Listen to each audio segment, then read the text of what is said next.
E aí, pessoal, sejam bem-vindos a mais um vídeo. Meu nome é Mavi Moreira e hoje eu vou falar de uma sequência de um filme que eu tenho muito apego emocional, que é A Fuga das Galinhas, A Ameaça dos Nuggets.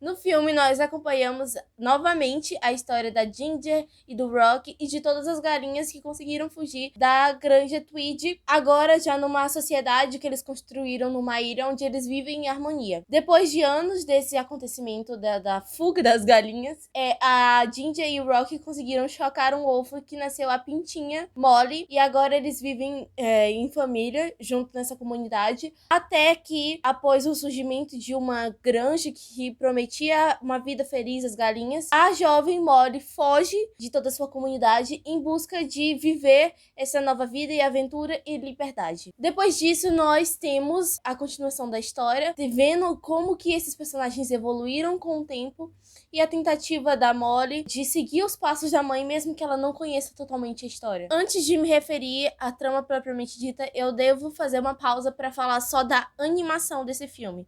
O stop motion, que é uma técnica que eu gosto muito, sabe? Eu amo filmes de stop motion, como Coraline, mas essa tipo de animação, ela me pega especificamente pelo seu trabalho árduo para ser produzido e pelos movimentos que são feitos frame a frame a partir de fotos combinadas em movimento e sincronização do som, né, da trilha sonora, das vozes dos personagens. E tudo isso é tão fascinante porque depois de 23 anos que esse filme finalmente conseguiu ser produzido, após sair da DreamWorks e do acordo que tinha entre as produtoras, ele finalmente conseguiu ter seu direito comprado pela Netflix, que conseguiu produzir esse filme de uma maneira tão brilhante. A animação está muito melhor do que o filme dos anos 2000, o primeiro filme, e isso refletiu muito pra mim na qualidade técnica dos outros aspectos também, e deu um ar novo pra narrativa, um ar de modernidade que a própria trama contém, pois aqui nós temos essa questão da tecnologia, da granja hipertecnológica, fazendo parte do pensamento dos personagens e de como que essas galinhas conseguiram ser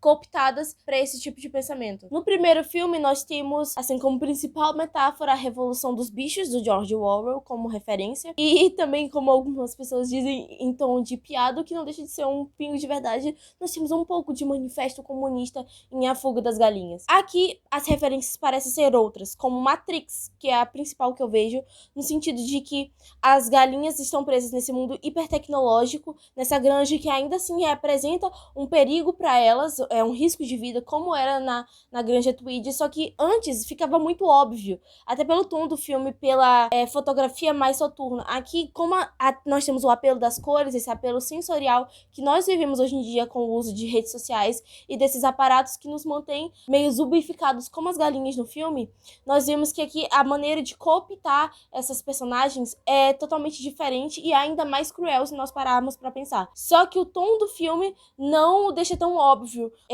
essa questão crítica como era no primeiro. O primeiro era muito mais óbvio enquanto suas referências e sua crítica. No segundo, não. Só que a crítica, pra mim, não deixou de ser mais interessante. Não deixou de ser interessante. Ela continua tão incrível quanto a do primeiro filme. E agora o fato de que elas estão sendo cooptadas para serem transformadas em nuggets, que é um produto hiperprocessado, deixa esse tom sarcástico ainda mais óbvio. Nós temos também vários arcos narrativos muito claros, como essa questão da jovem rebelde que foge de casa e quer viver uma aventura, aí os pais que vão atrás dela preocupados. Nós temos essa questão da retomada da personagem que vivia uma carreira que ficou muito tempo parada e agora tem que voltar às pressas de maneira forçada, como nesses filmes de assassinos que tem a filha sequestrada que nós vemos e que tem que voltar ativa. Nesse caso, a Ginger tem que voltar ativa para poder resgatar a Molly. A trilha sonora também tem um papel fundamental, pois ela ajuda a ditar o ritmo de muitas das cenas, principalmente as cenas de ação. Ela é muito mais moderna, com instrumentais muito mais bem elaborados e que combinam muito bem com a estética do filme e também com um ar bem mais pop. Só que A Fuga das Galinhas 2 não é perfeito. Ele tem alguns problemas que, pra mim, não deixam de ser notáveis, como principalmente o problema de ritmo. Pra mim, esse filme tem um ritmo muito estranho que não condiz com o resto da direção, que sabe muito bem apresentar os personagens e conduzir a trama deles de uma maneira fluida. Mas o ritmo em si das cenas não me parece natural, pois nos primeiros 15 minutos nós já temos a introdução de todo aquele contexto familiar depois da fuga das galinhas, e que a Molly já foge, né, sabe? Nos primeiros 20 minutos ela já tá lá, o que pra mim não condiz muito com o resto do filme, que passa de uma maneira mais natural. Alguns momentos ele desacelera bruscamente, e nesse primeiro ato inteiro ele passa muito rápido. Tudo isso pra ter mais tempo de reintroduzir os personagens do primeiro filme, né? Como a própria Tweed lá, que é um momento só pra ela ser introduzida, uma